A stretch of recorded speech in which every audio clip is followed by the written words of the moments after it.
Drunk and drive తనిఖీలలో మందుబాబుల హల్చల్. చంపాపేట్ ప్రధాన రహదారిపై Santosh Nagar traffic inspector Narasimhanayak, SI Satyanarayana ఆధ్వర్యంలో డ్రంక్ అండ్ డ్రైవ్ తనిఖీలు చేపట్టారు. ఆ సమయంలో అక్కడికి మారుతి బెలెనో కారును ఆపేందుకు పోలీసులు ప్రయత్నించారు. అతడు ఆపకుండా అడ్డంగా ఉన్న పోలీసులపైకి తీసుకువెళ్లే విధంగా ముందుకు సాగారు. కారును ఆపి పరీక్షించి మద్యం సేవించినట్టు నిర్ధారణ కావడంతో పోలీసులతో వాగ్వాదానికి దిగాడు. చివరకు పోలీసులు కారు సీజ్ చేసి కేసు నమోదు చేశారు.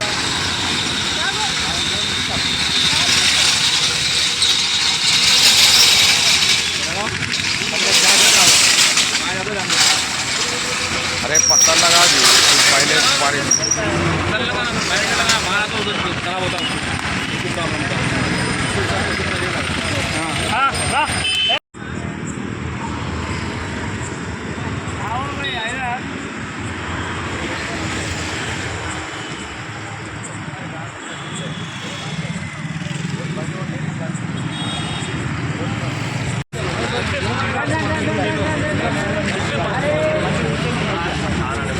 बाबू तमरू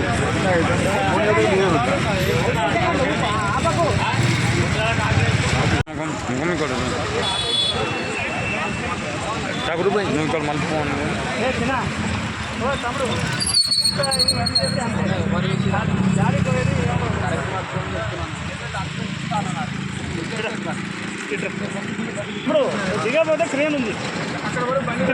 మరిన్ని అప్డేట్స్ కోసం మా ఛానల్ని సబ్స్క్రైబ్ చేయండి.